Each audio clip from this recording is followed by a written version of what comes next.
Fax me that catalog, will you? Littlefield was saying. Good. I'll talk to you soon. He hung up the phone and motioned for me to be seated in a leather armchair facing the desk. How's the back? I asked. He had some kind of wedge-shaped pillow he was sitting on.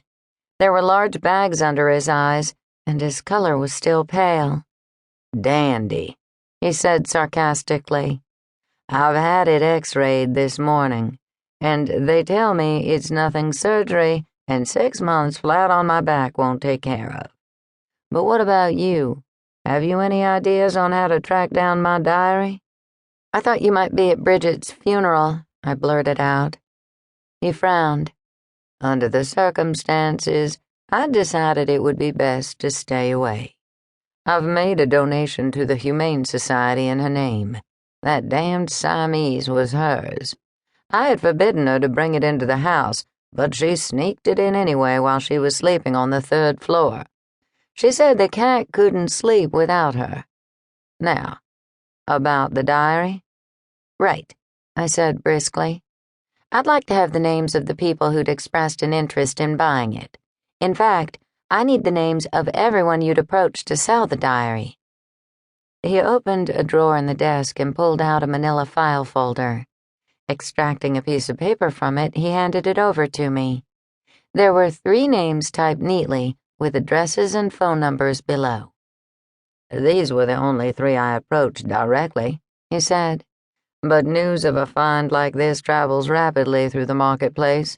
There were probably dozens of people, all over the country, who'd heard about the diary and were drooling over the possibility of acquiring it.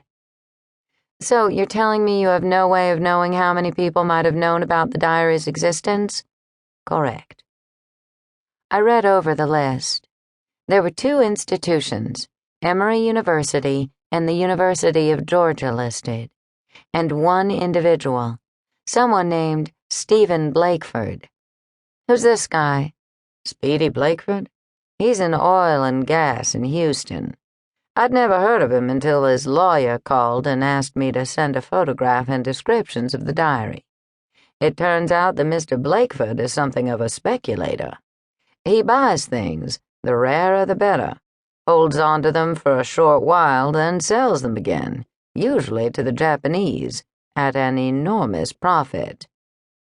And Emory University and UGA were competing for the diary too?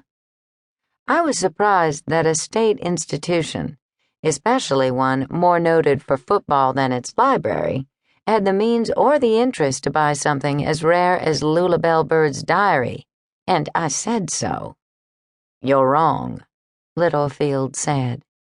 The university actually has a decent special collection. They have the Margaret Mitchell papers, of course, and quite a few other things. And they can compete with all that Coke money at Emory? Probably not. There was that smile again. That bid you saw was the first one I'd received. I will say that Peter Thornton, Georgia's new director, is young and ambitious for the collection, and he's well connected. So that leaves us Emory University, I said. I find it hard to believe anyone there would have to resort to murder and theft just to pick up some moldy old diary. The smile disappeared. I hope you're being facetious. That diary is in excellent condition. As for someone at Emory being capable of this kind of crime, I'd have to agree. I traced the names on the list with my finger. Did it look like Emory might be able to compete with Blakeford? The last conversation I had with Shane Dunstan at Emory led me to believe that they were definitely in the running. Did he mention a price? She, Littlefield said. Shane is a woman. We discussed the fact that she'd been in contact with a donor who was considering putting up the funding to buy the diary. We haven't talked since before Bridget. Oh, the other night. As you can understand, I'd prefer for people not to know about the burglary. Discretion is a very large part of what I do here. My gaze traveled around the shop. It had a burglar alarm and looked secure, but I was still surprised there hadn't been an attempt to break in.